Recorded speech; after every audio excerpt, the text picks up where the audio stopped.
Përshëndetje dashur miq të Antena Televizion, rikthehemi me emisionin Sinjal me mua Ermal Peçi për diskutuar në fakt mbi zhvillimet dhe ngjarjet më të fundit. Nuk do të flasim konkretisht mbi atë se çfarë po ndodh në Shqipëri.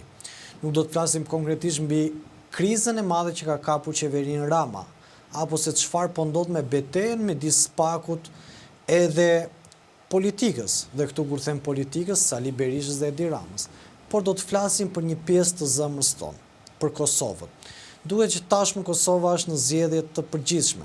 Duket që tashmë kriza në Kosovë nuk ka arritur të marrë një përgjigje dhe kjo ka bërë që të ketë zgjedhje pas zgjedhje.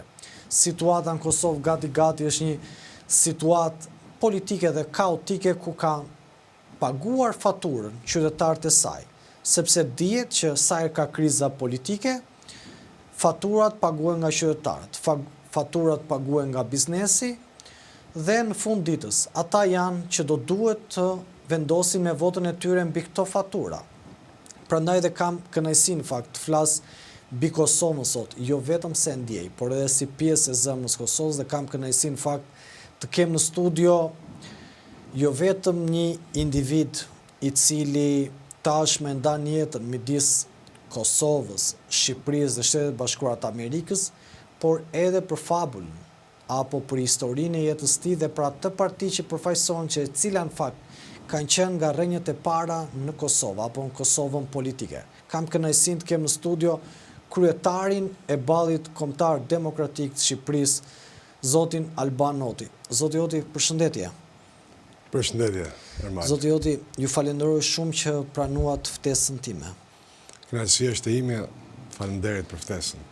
Zoti Oti, do doja ta nisim me njerë diskutimin, sepse në këto momente përtej, po të them, tavolinave apo elitës apo dhe individëve që ju njohim, do duhet kemi një imazh, do thoja që edhe shqiptarët në Kosovë, por edhe shqiptarët në Shqipëri të dimë pak më shumë për ju.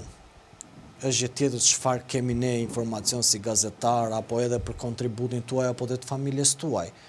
Por dua të gjej nga ju, zoti Oti, edhe si kryetari i Ballit Demokratik Shqiptar, rrugtimin tuaj në fillim, sepse është shumë e rëndësishme që shqiptarët dhe qytetarët e Kosovës, por edhe të Shqipërisë, të dinë se kush është Alban Oti. Sakt, pyetje në vend, sepse kemi marrë një përgjegjësi të madhe, edhe populli kërkon sqarim.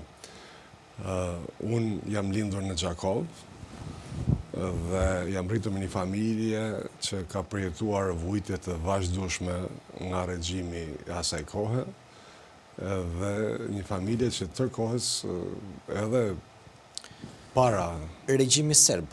Po, athënë po, regjimi serb në atë kohë, babai im ishte gjithmonë një aktivist i flakt kundër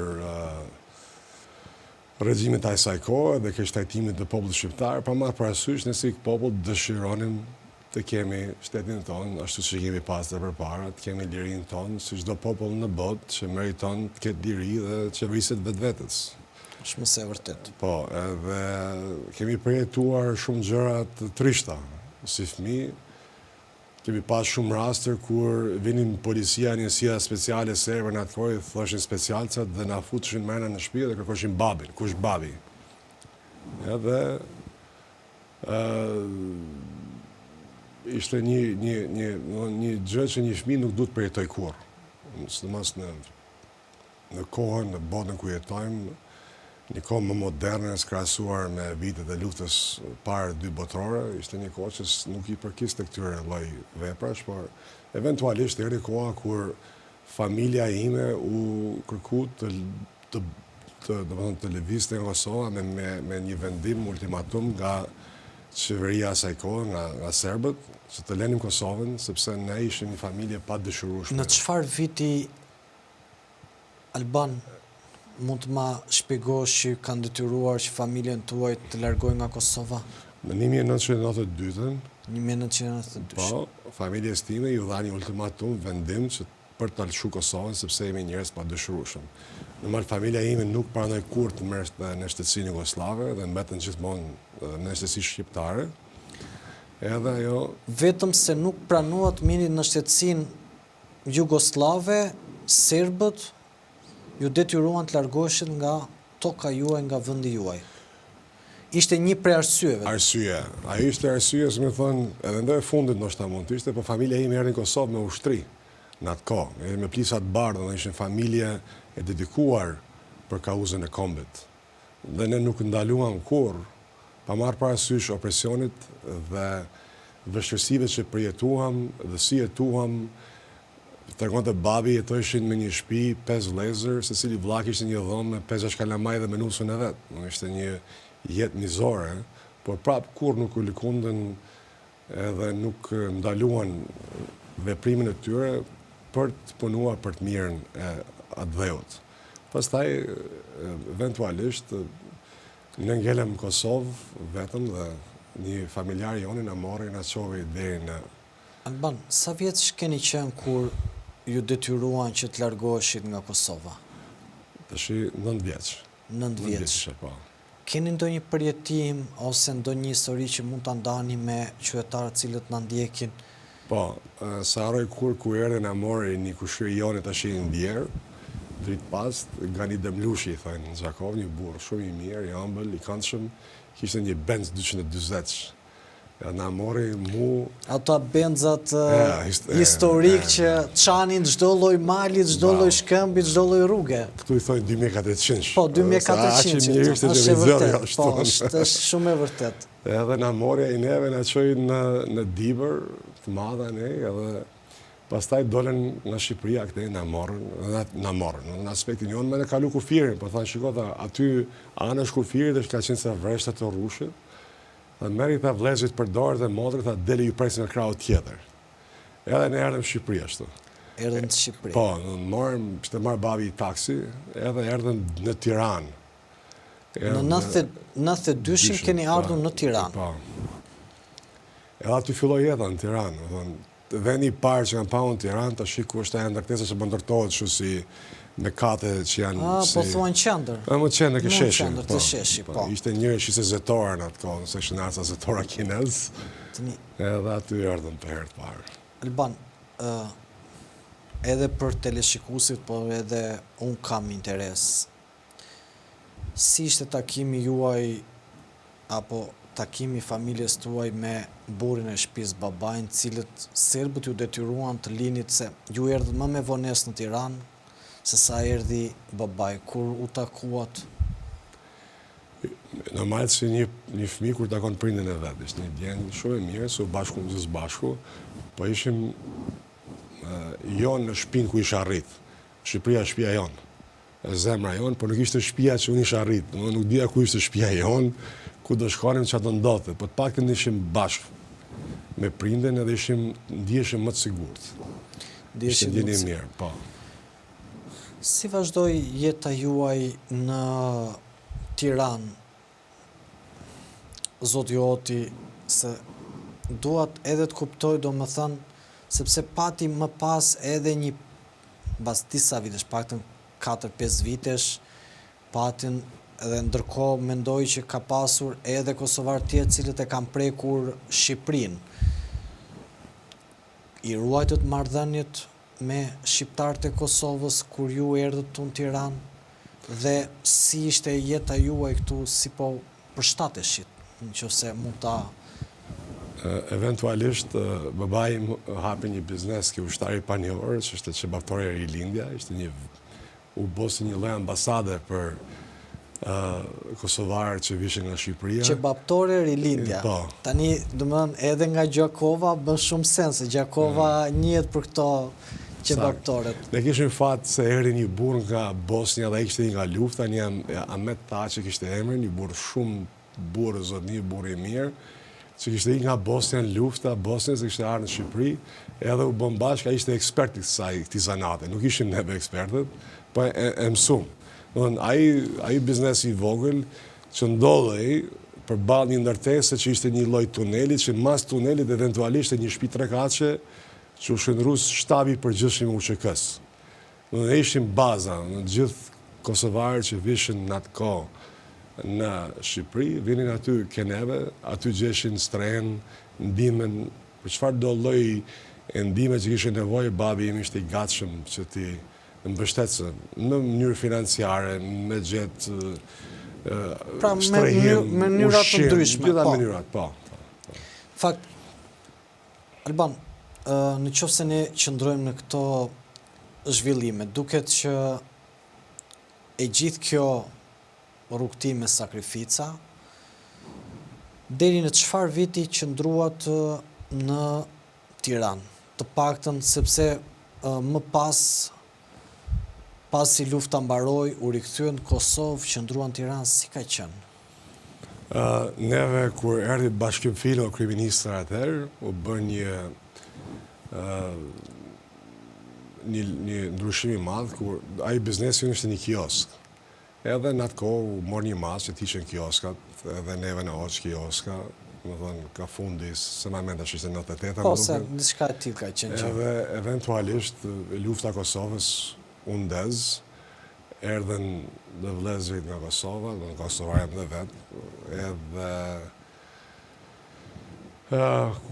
kriju mundësia kishim hallën dhe 2 xhaxhallarët në Kanada, bërë një aplikim ato dhe në atë mënyrë dhe ne emigruam në Kanada. Dhe emigruat në Kanada. Pas jeta në Kanada, si vazhdonte, mbanit kontaktet, çfarë ndodhte në Kosovë, çfarë ndodhte në Shqipëri? Arsyeja pse ne shkuam në Kanada ishte se shtëpia jonë ishte djegur komplet. Jo djegur, por rrafshuar komplet. Vetëm një shtëpi në lagjen ku ne jetonim ishte komplet e rrafshuar, rrënuar. Nuk ishim ku të shkonim. Edhe para të arsye, babi vendosi që mënyra më mirë ishte që ne të shkonim në një vend ku mund të krijonim një stabilitet, të ndërtohemi dhe eventualisht të kthehemi mbrapa. Normal kontaktet i majtëm, po i gjë se harroj kur unë s'kisha hip kur në avion, ishte hera parë. Vrum 5 aviona, kur arritëm atje, ishte avion mas avioni, një hapësirë e madhe pas ju lloj fërkim ndërtimi, ku arritëm atje ishte një qytet i vogël, tash babet o bab tash, a dhe kthehena mbrapa dhe se më mirë shumë aty ku ishim, po prapë se prapë i njohët shumë që Kanada hapi dyert për familjet time dhe neve, edhe aty pastaj filluam jetën e re. Përballja e parë me Kanadan e përshkrove vetë me pak fjalë që hajde kthehemi atje ku ishim, sepse kuptohet ndryshime edhe infrastrukture, por edhe ndryshime mundësie jete. Po isha adoleshent, tash ishte koha më e mirë e jetës time dhe po bëja shoqëritë në Tiranë dhe po niste jeta për mua dhe unë tash po shkoja të nisja nga zero prap.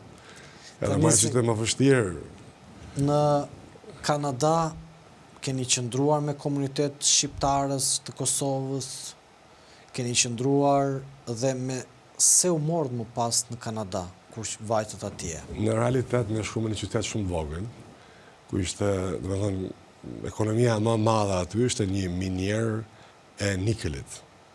Ishte shumë qytet i vogël, nuk ishte shumë shqiptar, po qëllum që ishte familja ime, dhe pas ta erdhen dhe 3 familje, 4 familje tjera nga Kosova, si që erdhen dhe ne, në marrë që rishim bashkë. Edhe e pam që ishte shumë veni vogël dhe u bëte shumë ftoft. Rritë dimrit ishte -60°C. Ishte pa përballueshme. Edhe eventualisht ne vendosim të dilnim të lëvizshim, në Toronto. Edhe aty normal isha në shkollë mesme, vazhdum shkollën, pastaj u futa në shkollën e zanatit, fushën që unë pastaj mora më vonë në jetë, në fushën automobilistikës, ta themi, edhe aty specializohen atë punë, pastaj krijoha biznes dhe mora ca studime në menaxhimin e bizneseve dhe tash aty.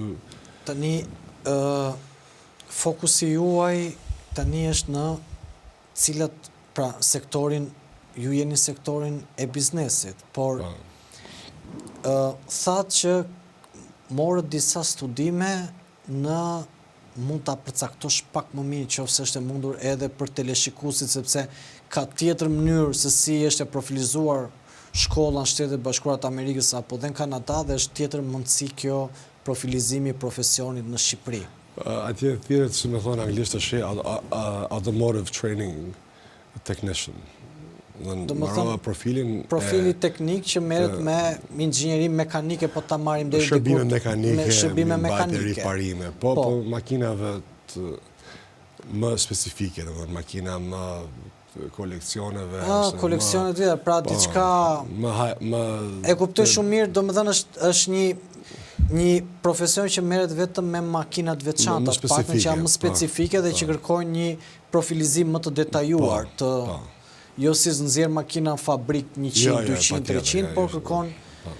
Dhe këtu më pas vazhduat edhe me sipërmarrjen tuaj, zoti Oti? Eventualisht unë lëviza në Amerikë, qytetin e ëndrave. Po, nuk ishte gjë, po ishte ftoft Kanadaja për mu, prapë nuk e di pse unë gjithmonë doja, nga që isha rritë në Shqipëri, ishte dashuria për plazhin e Durrësit dhe që ishte fëmijë. Me mbiemër Hoti dhe kur dëgjojnë që ishte ftohtë, sikur nuk kuadron, e kupton? Tashi, unë të them të drejtën... Po, është e vërtet, po unë majtësor jam, po isha rritë Tiranë, zbuta që këtë. Të zbuti pak Tirana. Po, pa tjetër. Më zbuti në atë aspektin e klimës, në atë aspektin tjetër më forcoj. Ma atë të forcoj, sepse vetë... Se ishte koha e tillë, ishte koha në të 70s, ishte koha rëmuja dhe unë kam përfituar shumë nga Tirana, jam shumë i njohës për Tiranën, edhe kur më thonë njerëzit çaj, e them, unë jam Gjakovar Tiranës, ose jam lind Gjakov, po jam rritë Tiranë, për ne flas dhe rjedhshëm. Zoti Oti, në Amerikë sa vite keni qëndruar? Një 16 vjetë. 16 vite. Tani shkojmë dhe vim, po këtu e kemi primar rezidencën tani. Këtu e keni, po kuptohet se njeriu në rrënjët e veta kthehet. Ardhja ime në Kosovë ishte si një mesazh që edhe këtu bëhet, edhe këtu mundemi, edhe këtu ka nevojë për njerëz që duan vendin e vet. Kosova është vendi i lamë me gjak. Edhe ka nevojë për njerëz që e duan vendin e vet. Kur ai në Suedi apo në Finland, ty ta bën Finlandën një vend të ëndrave, apo Kanadaja ku shkova unë minus 60, pse mos punojmë ne për vendin tonë, ta bëjmë vendin tonë vendin e ëndrave. Unë mësova i gjë në Amerikë, mësova që shpirti amerikan është, ëndra amerikane është një shpirt, që ti kur e kupton, e përvetëson. Jo vetëm unë, po gjithë. Edhe e merr me vete kudo që shkon. Do të sjell në Kosovë, sjell në Shqipëri, e bën Amerikë kudo që ti jesh. Ky është misioni i Amerikës. Misioni i Amerikës është që njerëzit të krijojnë liri të mendimit, liri të veprimit, të krijojnë familje të shëndoshta, ta duan vendin e vet, të jenë familje të mira, të shëndoshta. Pa të solla, unë solla thjesht atë që mësova në Amerikë, doja ta sillen në Kosovë, kontribuoja në Kosovë, me atë çka kisha mësuar unë. Aty ishte qëllimi. Alban, kur ju më thatë Kosova është një vend i lyer me gjak, më kujtua në fakt ka disa rreshta, ne kemi një prej emblemave të polifonisë shqiptare që ka ndruar jetë Lefter Çipa, i cili këto rreshta ja kushtonte dhe Shqipërisë dhe Kosovës. Dhe thoshte, nga kjo balt e kësaj toke, me një grusht e shtrydhe fort, pika gjaku do të kulloj luftën e madhe kjo tregon. Kemi derdhur gjak me ok, ndaj lulzon kjo tokë sot. Është sinteza e Kosovës, është sinteza e Shqipërisë, është sinteza e kombit shqiptar mbi të gjitha, që është e vërtet ajo që ju thatë që jo vetëm kemi derdhur gjak, po kemi sakrifikuar shumë për këtë liri edhe pak të cunguar që e kemi, se jemi i vetmi vend që rrethohemi nga tokat tona dhe flasim përsëri gjuhën tonë. Por këtë mbase koha dhe politika do e rregulloj. Por më gacmoj shumë fakt ajo dhe është e vërtet që njerëzit duhet kthehen në tokën e tyre kur kanë arritur një stad jetese, sepse rrenjët janë ato që thrasin gjithmonë, pavarësisht se ne nuk duam apo bëjmë sikur nuk i dëgjojmë, por rrenjët gjithmonë na udhëzojnë dhe vjen jetësore kjo gjë, për të shërbyer dhe për të kontribuar në vendin tonë, në atë vend që të parët tanë sakrifikuan pafund. Ju keni pasur mbi supe përjetimet e Serbisë, masakrat e Serbisë apo të Jugosllavisë. Unë jam më i ri, nuk kam përjetuar të tilla ngjarje, jam i vitit 90, por sa herë që flas me qytetarë cilët i kanë vuajtur mbi supe dhe kanë bërë sakrifica, atëre dhe unë kuptoj si djalë i ri edhe në raport me ju, që sa shumë duhet punojmë që këtë vend ta bëjmë të begat, sepse një shtet apo një qytetar ka dinjitet vetëm kur ka një ekonomi të fortë dhe ka një shtet të fortë. Dhe këtu e lidha me Amerikën që thatë ju. Alban, në qoftë se qëndrojmë tek thirrja juaj tek rikthimin Kosovë apo në vendin tuaj, do doja dija pak më shumë në sensin gjatë jetesës tuaj prej 16 vitesh në Amerikë, si keni pasur raportet me shqiptarët aty? Besoj ka disa komunitete, në cilin vend të Amerikës keni jetuar rreth parë dhe më pas cili ka qenë marrëdhënia me shqiptarët e Kosovës apo edhe me komin shqiptar apo me qytetarë shqiptar? Ma sigur ti dhe unë i shohim gjithë njësoj, pa dallime. Unë kam jetuar në Florida, shumicën e kohës, jetova edhe në New York një kohë të shkurt. Edhe për mu gjithë janë njësoj edhe kam qenë gjithmonë i gatshëm të kontriboj aty ku ka nevojë, aty ku duhet, edhe kur s'ka pas nevojë, jam mundu të afroj dhe të bashkoj, se unë jam hot. E kemi si princip dhe traditë familjare, që të afrojmë njerëzit sa më afër njëri tjetrit, t'i shkrim hatërmbetjet, t'i afrojmë zemrat dhe pastaj t'i afrojmë mendjet. Unë e kam parë obligim, sepse nuk është nga që unë jam në një person që e kam kriju këtë dhe nga vetë është përbërja ime e tillë. Kur më thamë se e këthy në Kosovë, i thash që jam këthy në Kosovë sepse për ne jashu. Jo e këmora, thash, më thret gjenetika ime, më thret gjaku. Ku do shkoj unë? Unë mund të bëhem çfarë do tjetër, por nuk mund të ndryshoj atë që jam. Edhe duke i parë rinin shqiptare, sa të zgjuar, sa të bukur, sa të mirë, sa të shkath, sa energji kanë në përbot, edhe aqë shumë sa kontribojnë, vendosa që t'jem si shembull dhe për ata. Në marë që nuk është shkollaj, e marë e dim gjithë se mas luftës dytë botërore, Gjermanet kanë punu pa pare për të ndërtu vendin e vetë. Kemi punu edhe ne, s'kam pas buk më hongër, nuk kam gjyshen time, dhe është dhe vajnante, është kena pas punë dhe aqë keq, kur bishim të flenë të gjumë, s'kishim shumë shme dhonë fëmi, s'kishim qa më hongër, nuk ishim gji, më falin. Jo, shumë Thoshte mershim, thoshte mil, e fuqim tigan me ujë, e përzishim, e bëshim si qumsht. Pastaj dëshim më të najtë më hongër buk, s'ishim buk, mershim gurët, i veshim në shporeta, soba, si ti themi, edhe i bërtëndëshim se po zinë patate. Këpëton, që t'i geneshim, thoshte, t'i geneshim. Ti ma shtrojshim, se s'kishim qamë i dhonë, s'kishim buk më hongër. Pastaj të prita të më hongër bukës dhe gjumi. Këta jemi në Ermal, nuk jemi të tjerë. Nuk mund të shqit të shqit, unë besoj që jemi në kohën më të favorshme, në njëherë në historinë tonë, si popull, si këmbë, që mund të bë kontribojmë. Dhe nuk ka nevojë vëlla zhurmë, nuk ka nevojë thyrje, djegje, plaçkitje, apo të dalim nga vetvetja. Të organizohemi. Të organizohemi, populli sovran i vendos. Po jo të shqipe dalë Albanin, sigur jam unë kryetari ballit Kosovës të shia, dhe unë po dalë para jush, edhe më jep një votën mund të shia, unë t'ju tradhtoj juve. Ose vjet dikush tjetër Alban dhe mos e fut ton gara, t'japi gjohën, t'y largohet të sheti dhe po në meneve. Nëse do i futesh i punës, futi punës si duhet, si ka hije. Se e tha më herët, e ka përshkruar shumë mirë. Shkrimtari më herët, nëse ka thënë ai thjesht për me lagojën, po e ka thënë nga të dëgjuarit. E ka gdhendur. E ka përjetuar, edhe e ka ndjerë si obligim trashëgimi gjenetike se të thuhen këto fjalë. Se të mushën amen një herë për gjithmonë. Si mund ta lesh ti Shqipërinë e Kosovën në vende më të bekuara, ku është tokë pjellore, është tokë e bukur, me njerëz të mirë, me njerëz të dashur. Unë kam marrë familje në Kosovë për këtë punë. Njerëzit kujtojnë se fëmijësit duhet një shkollë e mirë për të rritur, për të avancuar një jetë. Gabim është. Fëmijësit duhet familja, i duhet gjyshja, i duhet gjyshi, i duhet xhaxhaja, halla, tezja, daja. Mënyra se si rritet është shumë e rëndësishme. Ajo është baza, ku rrita unë, këtu rrita unë. Shkova atje, kora suksesin, po isha i papërmbushur. Në arrita gjithë shka o përmbusha, po ngella i papërmbushur, sepse Kosovën ma vodhen mu, unë Kosovën nuk e lash me dëshirë. Unë kujtimet bugra të fëmijërisë time kam aty, Kosovë kam. Kosovën ta vodhën. Ma morën në Serbën, ma morën Kosovën, ma morën Lumturi, ma morën gjithçka edhe mund të shëngjela pa shumë me zonë pesh pesh në lumë, me dorë zeshim, knasia më madhe, kupton? Gjërat të ndryshme që bëshim me shokët, lyshim tër ditën, është knasia më madhe.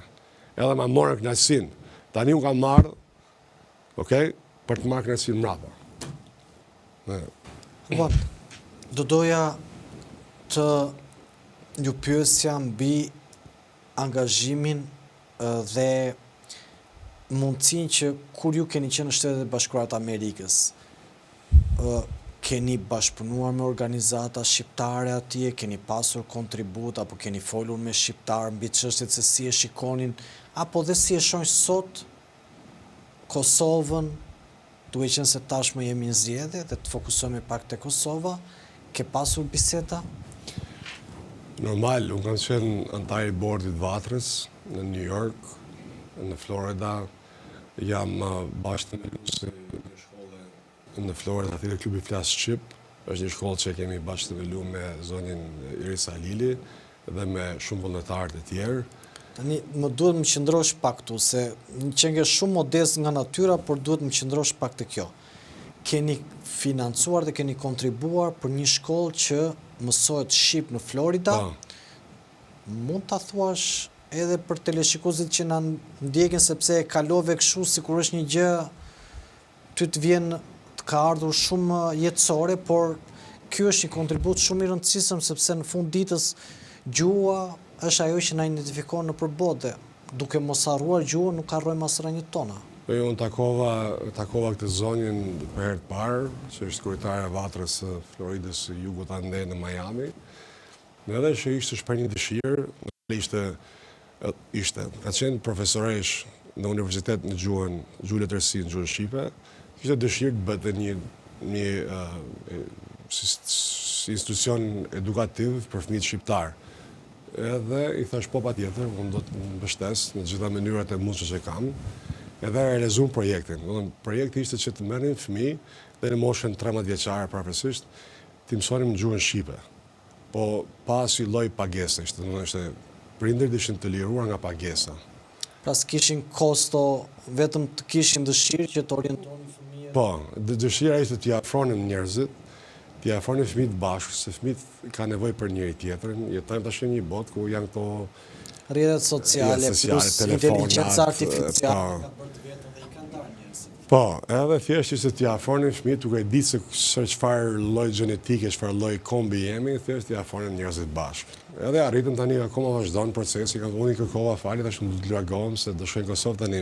Misioni im këtu ishte deri këtu.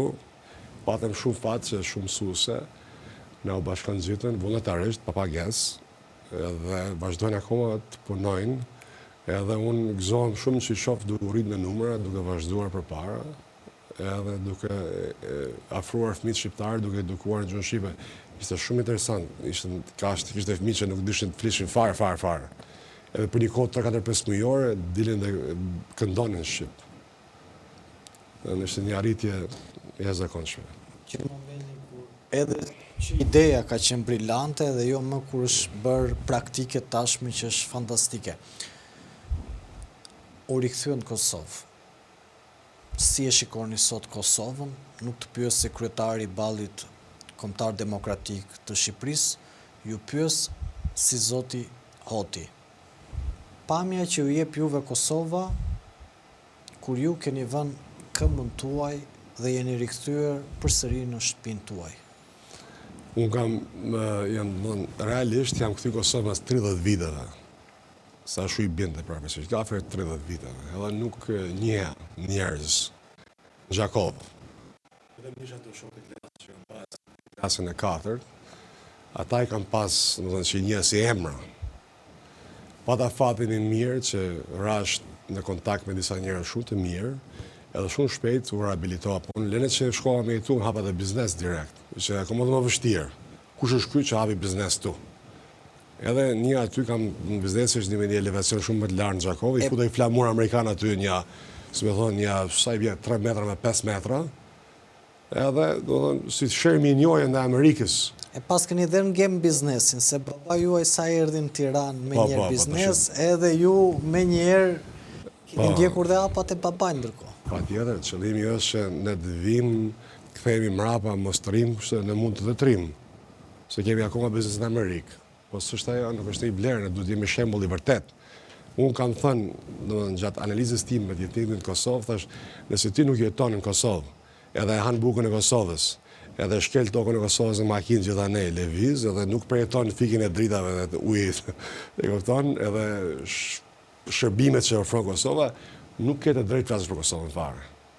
Nëse do me vonë votën në Kosovë, hajde jetë në Kosovë bashkë me Kjo është parimi Amerikan, gati, se ata thonë pa paguar taksa dhe pa përfaqësuar, s'ke drejt të votosh.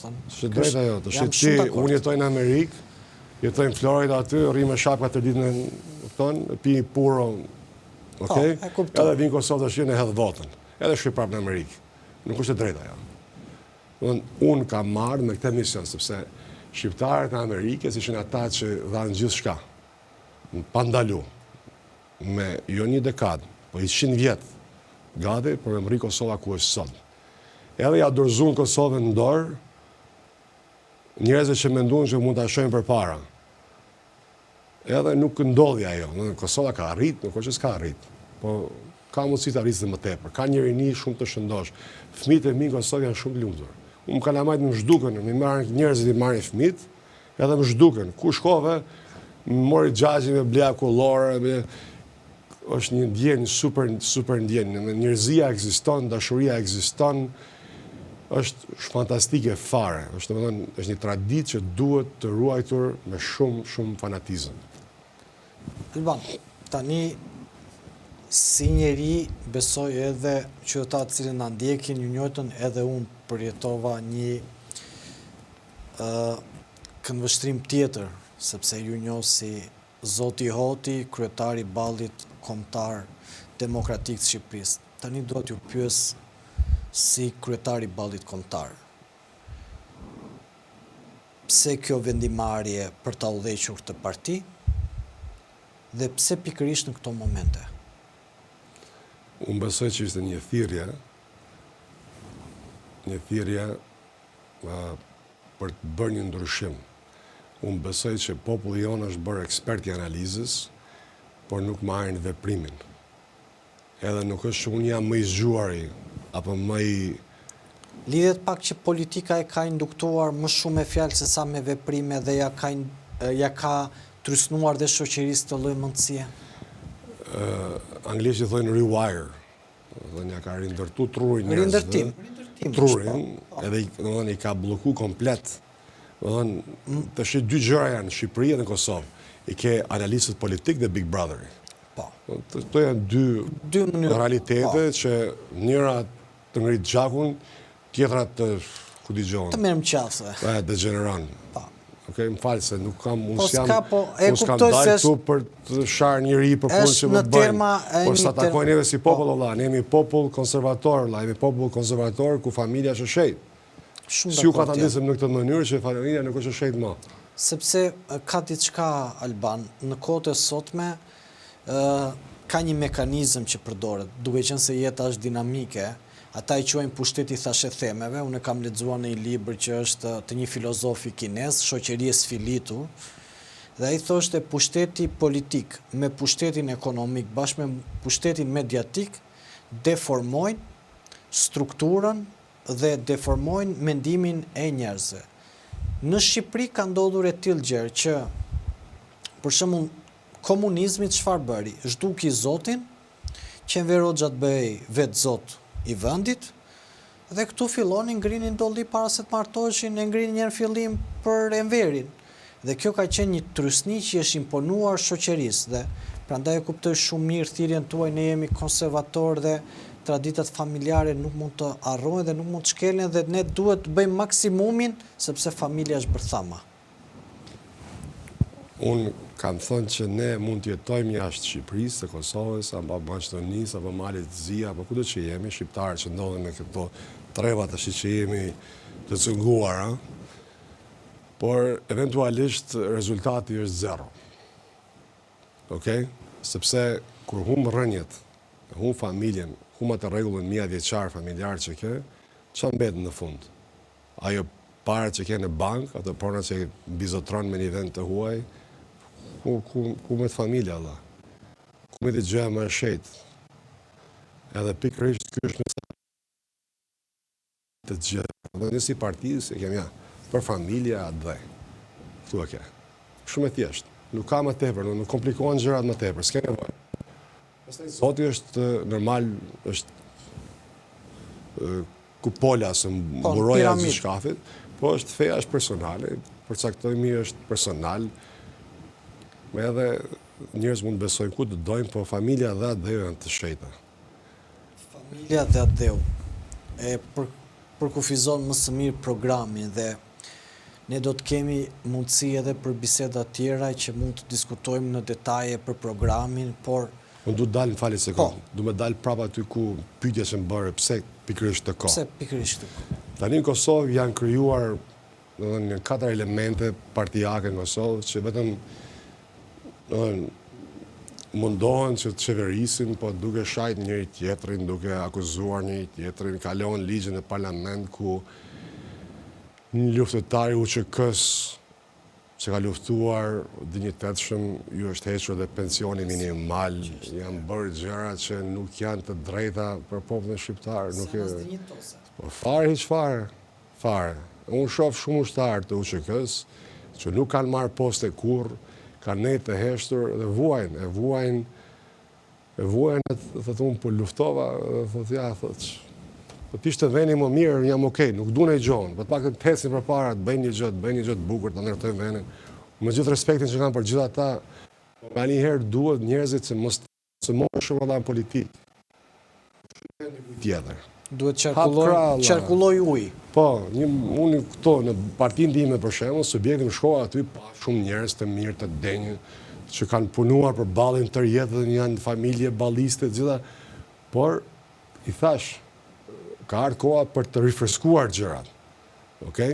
Edhe ju duhet, sikur njerëz që jeni të moshuar, me eksperiencë, me kontribut madhështor, hapni krah. Edhe mbështetni rinin, që rinia të vazhdoj misionin tuaj. Nuk mirët vëlla balli, me vete nuk mirët në varr. Okej? Balli duhet të vazhdoj. Është një kontribut.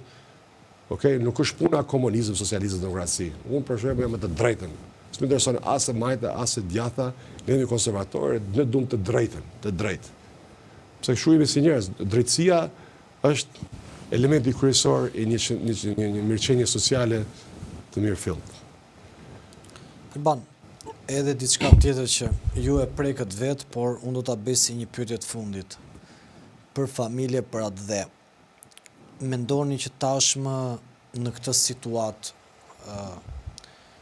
Kosova apo aktorët politik, përfshirë dhe juve, duhet ta kenë më shumë fokusin tek Kosova se sa te ambicjet e tyre personale dhe të gjejnë një mënyrë për të dalë nga ky ngërç ku është futur Kosova dhe duket që hyn zgjedhje pas zgjedhje dhe nuk ka marrë akoma një përgjigje. A duhet i ulin aktorët politik egot e tyre dhe të vendosin Kosovën të parën dhe jo interesin e tyre personal apo të partive tyre, duke qenë se në këtë krizë, dhe ju e dini mjaft mirë se vini nga bota e biznesit në radhë parë, ata që dëmtohen janë ekonomia e Kosovës, është integrimi për Bashkimin Evropian, por edhe qytetarët dhe bizneset e Kosovës. Normal, unë besoj që vota që jipet si një besim, që ti përvojësosh dinjitetshëm qytetarën e Kosovës, apo të Shqipërisë, apo që jeshtë në botë. Edhe interesi i Kosovës është primar. Interesit partijake bindë të gjitha. Çdo deputet i Kosovës e ka për bërgj Kosovën dhe popullin e Kosovës. Nuk ka, unë si subjekt politik, nesër në parlament, po u futëm, edhe deputetët e mi mendojnë se kjo është për mirën e Kosovës, Zoti i vraft, po se dhanë votën për Kosovën. Se du për mu, është të kena bërgj Kosovën. Edhe është të rëndësishme që ne të ecën pa ashtur, nuk është 600 vjetë që kena pritën për Kosovën më bë shtet, 2000 vjetë. Edhe ta kuptojnë gjithë shqiptarët. Nuk është hera parë që Kosovën e kena fitu dhe e kena humbë.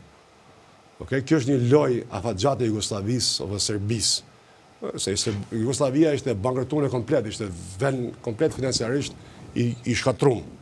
Shpërbërja e Jugosllavisë i krijoi mundësi atyre të ikë nga borxhet që kishin, edhe ata menduan që mas 50 viteve do përbëhemi prap, duke futur njerëzit tanë, qeverisin eventualisht do bashkohen, do formohen të bëhet Jugoslavia e re prap. Nuk ka për ndodha ajo, sepse ka shqiptar që duan vendin e vet, i kuptojnë gjonat, i kanë lidhjet e veta, edhe nuk kanë parë leju kurrë këtë punë. Në jetën kohë, ne s'po kërkojmë që Serbia mos të ekzistojë, Allah, nuk kena punë fare me ta. Ne jemi Shqipëri, Kosovë, Maqedoni, la leni vëlla rahat në tokën tonë, të jetojmë se ato kanë problemet e veta, po zhdukun si popull, ne kena problemet tona, po zhduket dhe populli jonë, po ikin jashtë. Politika Ballkanit është shumë e qelbur. Në Ballkanit, do të thonë, liderët ballkanik, kudo që janë në Ballkan, janë të gjithë të komplementuar me njëri tjetrin, punojnë për interesa personale. Populli Ballkanit është një viktim. Donald Trump firmosi një dekret i cili hynte në fuqi brenda këtyre 90 ditëve, sidomos për Ballkanin, ku flitej për sanksione të reja, bllokim pasurie, individ cilët kanë prekur marrëveshjen e Ohrit, marrëveshjen Dayton. Pra duket që dhe Shtetet e Bashkuara të Amerikës, zoti Oti, kanë përparësi mbi atë se çfarë po ndodh në Ballkan dhe po përdorin mekanizma për të larguar klasën apo kastën e vjetër politike të Ballkanit. Një koment shkurtër nëse do mundeni. Unë nuk jam në ekspert i kësaj pune, por mendoj ky rendi i ri që flasim global është ky. Zot familje dhe atë dhe. Edhe e kanë kuptuar ata se populli i Ballkanit është viktim e politikë bërjes të keqe. Kjo është ekspertiza më e madhe, se mbi këtë premis shkojmë. Paneste tash unë nuk kam marrë të dëshim me dhënë vetit, e kupton? Spaleta. Ne po flasim thjesht se në mënyrë vllazore këtu, po është normale, është logjikshme kjo punë. Ka ardhur koha që populli i Ballkanit të marrë frym, edhe ta kuptoj se nuk janë vetëm, ka vende tjera që i shohin si popull me shumë vlera të mëdha. Së mos popullin shqiptar. Ne kemi qenë aty në moment më të vështira për Evropën, për Amerikën, për gjithë botën.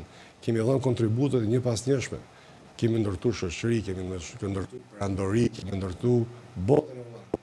Nuk kemi njerëz kot. Jo, kemi figura të cilat të nderojnë. Vazhdojnë akoma. Këtë mirën që bëri Muratin, kemi tjetër, po kemi njerëz të jashtëzakonshëm.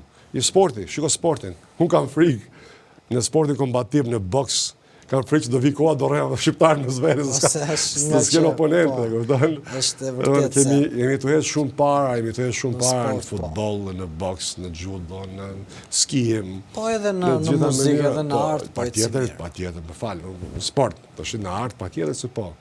Kemi njerëz të pa imagjinueshëm, njerëz të mrekullueshëm, që vetëm duan, edhe se duan ato, por duan t'i lënë rahat, më lërë rahat jetoj, mos këtë reprezaljen e shtetin mbi po të ekzistoj, të funksionoj ajo ky është qëllimi i partisë tonë, ballë kombëtarëve shqiptarë, që njerëzit të jetojnë të lirë, bizneset të funksionojnë pa kapjen e shtetit, tonë të jenë të lirë. Keni sistem amerikan, Amerika s'pengon fare, do ma biznes, ç'o dush bë, puno. Vetëm mos mbot dëm, thotë. Këtë duam dhe ne. Populli shqiptar është popull që merr rreziqe. Është popull që e don biznesin, është popull që e don punën, po në njëjtën kohë nuk ka çe vëlla me pengu, se ka të siguresën 0.5 milion vëlla. Po, eksplodon direkt. E di është, po tash lera ato në rregull janë. Në pengove do eksplodoj. Zoti Oti, unë ju falenderoj shumë për kohën tuaj dhe që ishit pjesë e kësaj bisede. Falenderit juve për ftesën, besoj që ishte një intervistë e këndshme dhe kalum shumë mirë, shkëmbym shumë gjëra të mira së bashku. Jeta ime është dhe më thellë se aq sa folëm neve. Do kemi mundësi për të diskutuar me shumë perspektiva. Ky ishte mesazhi për sot, edhe shpresoj që populli shqiptar t'i hapi sytë, mos bi prej politikanëve që janë hiena dhe gjakpirsa edhe të keq trajtohen, vetëm thjesht një person din me fol bukur. Zoti Oti, unë ju falenderoj shumë dhe ishte kënaqësi. Falenderoj dhe ju. Të dashur miq, duke falenderuar secilin prej jush që na ndoqi live në këto momente në Antena Televizion në emisionin Sinjal nga unë Ermal Peçi, duke ju rikujtuar të bëni subscribe dhe ta shpërndani në diasporë por edhe në Shqipëri nga unë Ermal Peçi. Miru pafshim dhe shihemi përsëri mbi ngjarjet dhe zhvillimet të cilat lidhen drejt për drejt nga politika. Natën e mirë.